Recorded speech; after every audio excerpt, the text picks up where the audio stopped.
நண்பர்களே, ஒரு கேள்வி. உங்கள் வாழ்வில் மிகப்பெரிய எதிரி யார்?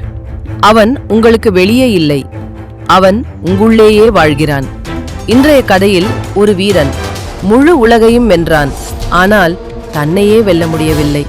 வாருங்கள், பண்டைய தமிழ்நாட்டின் மர்மங்கள் நிறைந்த சித்தர் வனத்தில் ஒரு நடுக்கமான பயணம் போவோம்.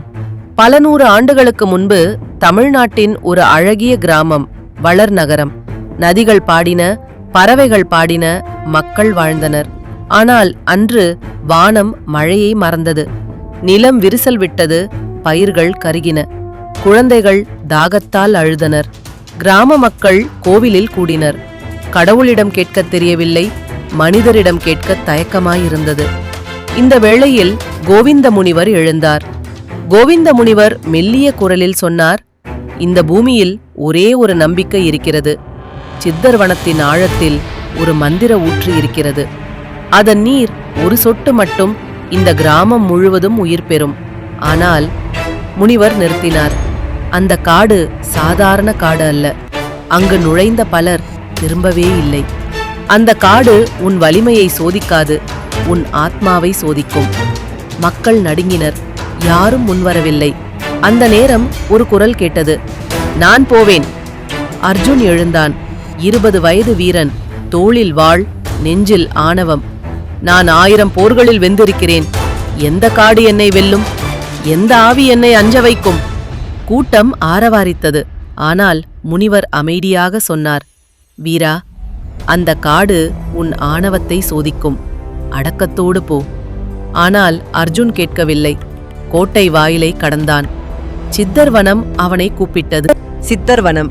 அதில் கால் வைத்த மாத்திரம் உலகம் மாறியது. பகல் இருளானது. மரங்கள் உயிர் பெற்றன. கிளைகள் கைகளாய் நீண்டன. மண்ணிலிருந்து புகை எழுந்தது. தூரத்தில் யாரோ சிரிக்கும் சத்தம். அர்ஜுன் நிறுத்தினான். யாரது? சத்தம் நின்றது. காடு அவனை பார்த்தது. அவன் காட்டை பார்த்தான். திடீரென்று அவன் நிழல் மட்டும் தனியாக நடந்தது. திடீரென்று 100 நிழல் வீரர்கள் எழுந்தனர். ஒவ்வொருவரும் அர்ஜுனைப் போலவே இருந்தனர். ஆனால் கண்கள் இல்லை, சிரிப்பு மட்டும் இருந்தது. அர்ஜுன் வாளை உருவினான், போரிட்டான், ஒவ்வொரு நிழலை வெட்டினான். ஆனால் வெட்ட வெட்ட புதிய நிழல்கள் பிறந்தன.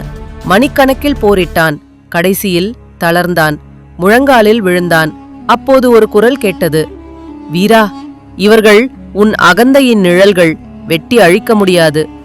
அர்ஜுன் கேட்கவில்லை. மீண்டும் எழுந்து போரிட்டான். நிழல்கள் சிரித்தன. தளர்ந்த அர்ஜுன் கொஞ்சம் நடந்தான். ஒரு அழகான தடாகம் தெரிந்தது. தண்ணீர் தங்கமாய் மின்னியது. அதன் கரையில் வனமாதா நின்றாள். அவளது அழகு பார்த்தவர் மனதை கவர்ந்தது. வீரா, நீ இத்தனை நேரம் போரிட்டாய். இந்த தண்ணீரை குடி, சக்தி கிடைக்கும். உன் கிராமத்திற்கு போக வேண்டாம், இங்கேயே இரு. இந்த வனம் உனக்கே சொந்தம். அர்ஜுனின் மனம் ஒரு கணம் ஆடியது. ஆனால் கிராமத்தின் குழந்தைகள் அழுவது நினைவுக்கு வந்தது. வழிவிடு. வனமாதா சிரித்தாள், மறைந்தாள். ஆனால் அர்ஜுன் தப்பான திசையில் நடந்தான். தப்பான வழியில் நடந்த அர்ஜுன் ஒரு மரத்தடியில் ஒரு வயதான மனிதரை கண்டான். கந்தல் ஆடை, நரைத்த தாடி, நடுங்கும் கை. அந்த முதியவர் சொன்னார், மகனே, நான் வழி தெரியாமல் தவிக்கிறேன். என்னை கிராமம் அழைத்து செல்வாயா? ஆனால் அர்ஜுன் சினத்தோடு சொன்னார், இந்த நேரத்தில் ஒரு கிழவன்? வழிவிடு, என்னிடம் நேரமில்லை. சித்தர் ஊற்றை தேடப் போகிறேன். முதியவர் அமைதியாக சொன்னார், வீரா, வலிமை என்பது வாளில் இல்லை, அது இதயத்தில் இருக்கிறது.